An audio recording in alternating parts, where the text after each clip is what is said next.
What is up, everybody? Carson here, flying solo once again for Glass Sums, doing midnight review for one of my most hotly anticipated films of the year, John Wick 3. I guess very light history of my love of this series. Watched the first one when it was not when it first came out, because it wasn't. It wasn't a thing. It was kind of a cult hit. And then I saw it like as soon as it hit DVD because I'd heard all this great stuff and I watched it. I'm like, this is amazing. This is everything that I miss from American action films. And then the second one came out and I was still in school, so it was kind of hard for me to go and catch that one. But when I finally did get around to it, I watched it. I'm like, the first half, I'm like, I'm really digging this. This is really good, but it's not breaking any new ground. It's like, okay, this is really cool. And gets to about the tunnel fight scene. I'm like, okay, this is pretty fucking cool.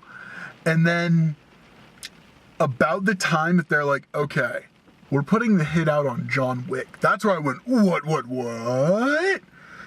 I started really digging the hell out of that movie. And by the end of it, I'm like, okay, I love this one just as much as the first one. So this one, it feels like another natural step of upping the ante, because, spoilers for the second one, John Wick at the very end breaks one of the cardinal rules of the Continental, and they place like one of the biggest bounties ever on his head, and I guess there's not like, I don't know what the story of this is going to be, or let me rephrase, I don't know what the plan for John is going to be, because the story just seems to be, okay, survive, get out of this and figure out a way to keep surviving. So I'm really excited to see what that means and what's going to happen with that. Also, Keanu Reeves is just such a delightful individual that I'm like, I'll watch just about anything he's in. So it's not only like the pedigree of the previous two movies, but the fact that everyone involved wants to be there and they want to make some of the best action films, best American action films possible, just makes this whole thing delightful. And so I'm like, okay, I am ready for a hell of a lot of awesome fights in really cool locations that aren't, shot super close, pulled out, you can see what's happening, ready for it. Especially, John Wick shooting someone on a horse, while riding a horse, awesome. And the bit where they're like, oh, we watched The Villainess. Yeah, we did. So I'm like, okay, let's see how that one pans out too. So I'm just stoked for this. I'm looking forward to it. Let's go see this thing. And away we go. And I'm back. So I really want to make it clear, this is the first one of the John Wick movies I've seen in cinemas. And it's kind of funny, up until now, like, watching this in cinemas made me realize I'd been missing about half the John Wick experience. Because when you're in there, you can feel every impact when the sound design is flawless. It just adds so much more to the movie, because it's funny, the fights are very well shot, very well choreographed, but there's still a lot of things happening at once. But the movie also trains your ear to be like, okay, with that sound, somebody got hurt. With that sound, somebody got hit. And it's fascinating to me, and something I love so much about the work they put into these movies. And I gotta say, so there is a tiny bit of CG work in this film for stuff that's like, but the CG work that they use is like, okay, we need to show this kind of thing happening right over here so that we can spend more money elsewhere. Like, it's sparing. I think there's only like three bits, not even sequences, not even scenes, 3 bits to this film that use CGI. And it's like, okay, yeah, or 4 bits, sorry. And I'm like, yeah, that makes sense. And by doing that, you have more money to do other awesome stuff.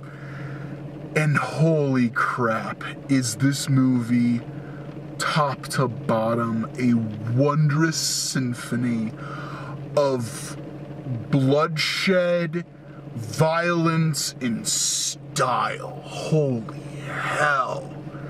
Just all of those in spades.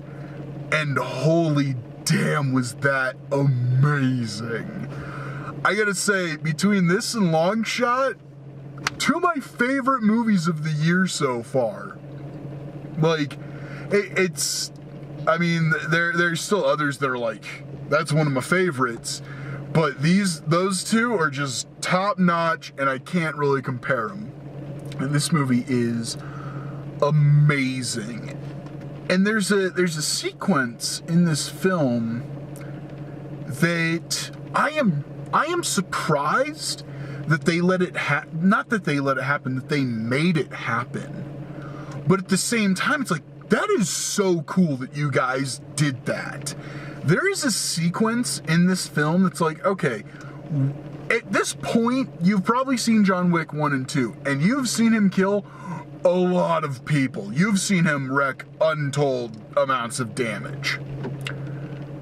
But for a significant action sequence, they're like, we're going to show you someone he is working with doing their thing. And he's not that he's barely in the sequence, but he is in it very little. Like, just to be like, okay, John Wick's still doing stuff over here. But it's focused on another character, another lady character, and they show that she is just as deadly as he is, if not more so. And that is just, not only is that really cool, but it's also nice that they're like, no, we're going to take a break from this, and we're going to show you someone else. We're going to show you his equal, if not superior in some regards. And the film isn't afraid of it at all. They're like, nope, we're going to show this, and it's going to be awesome, and it was. And I got to say, I was blown away by it. Like, I remember like sitting there thinking like, huh, that's really cool. Like, yeah, we've seen John Wick kick ass before, and we're gonna see him kick a whole hell of a lot more ass, but this is her dance right now, and that is delightful. Halle Berry put in the work, and I really just want to spotlight her for a second. Put in the work. And now I'm pissed that so many movies don't use her as well as they could or should. I'm like, come on, can we get Halle Berry a really kick-ass action series, please? Because that would be fantastic. I mean, holy crap, this film delves deeper and deeper into the world. It illuminates pieces of John Wick's history without being super duper obvious about it, or at least it doesn't lay everything out. It's like, okay, from this you can glean this, and that's a fascinating insight into his life. I also think that there are interesting questions asked in this film of John Wick. Primarily, what is his motivation at this point? And that is a cool question to have asked. Oh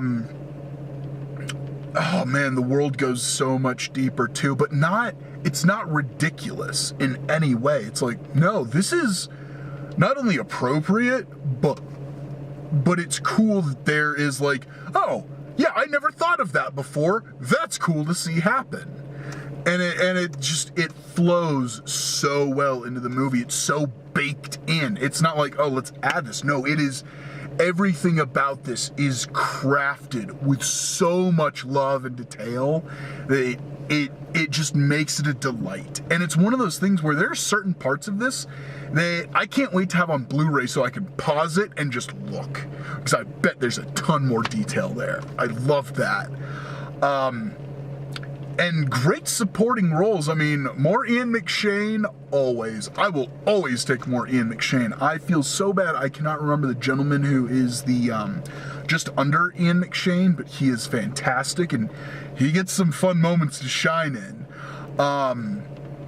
The person that, so, slight spoiler, I love this film. Please watch it in cinemas, and watch it multiple times in cinemas. But light spoiler, so this film obviously deals with the fallout of John Wick Chapter 2, and with that, you know, the part of that is there's a character called the Adjudicator, and she goes around saying, you help John Wick do this, you're gonna get punished for it. You help John Wick do this, you're gonna get punished for it. Now I'm gonna go find the people that are gonna make sure you guys get punished for it. And I really dig her character. I dig her look. I dig everything about her, like the way she carries herself and the matter-of-fact tone she takes with everything. Fantastic. But she also leads to another one of my favorite parts of this film's Mark Dacascos. First of all, great seeing you again, buddy. Just, it's always fun. I'm like, yay, he's here, yay. I like Mark Dacascos, and he's one of those dudes that I'm like, I just hope he's doing well. I wish him well. And seeing him in this, it's like, shit, he's doing real well for himself.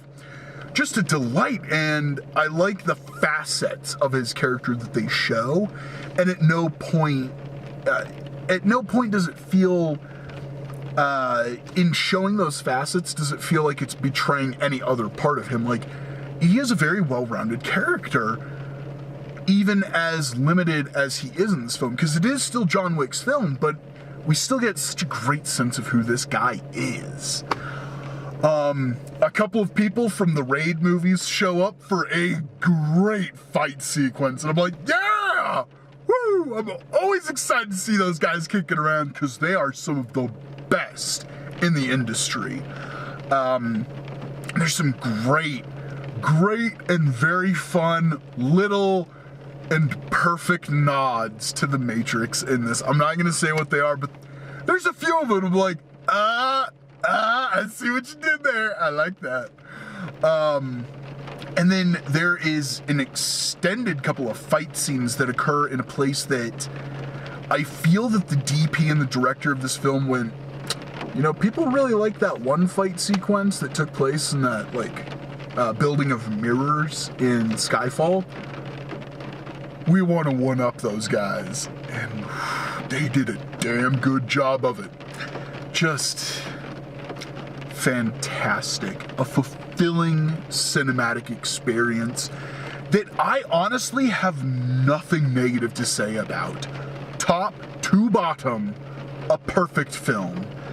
Please go see this in cinemas, especially if you are a fan of the previous ones. If you haven't seen the previous ones, watch them and then go watch this. Let's blow this one up. Let's make this super successful. And I just, man, and all the love to Keanu Reeves, to just, that dude, he's just damn good at what he does.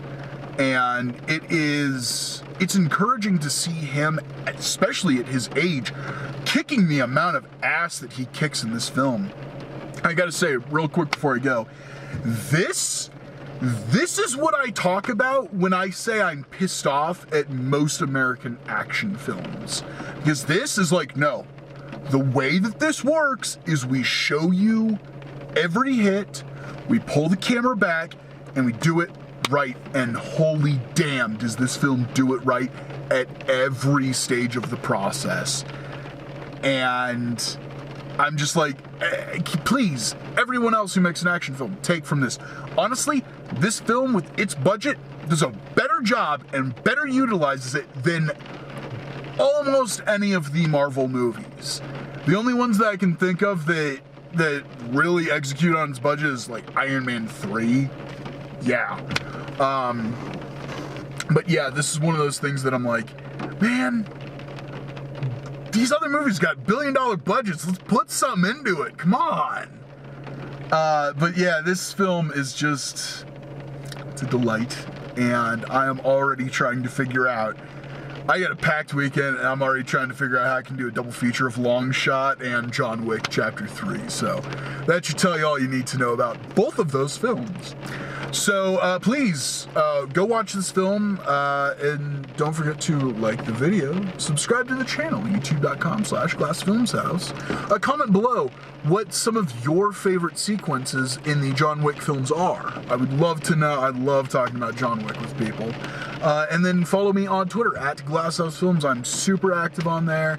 And if you go find me on there and you want to talk about John Wick, I'd be more than happy to go there and talk about John Wick or Long Shot, to be totes honest with you. But thank you all so much for watching. And then now go watch John Wick Chapter 3, please. Thank you. And I think next week is Aladdin. So there we go, I guess. Aladdin. Until then, see y'all later.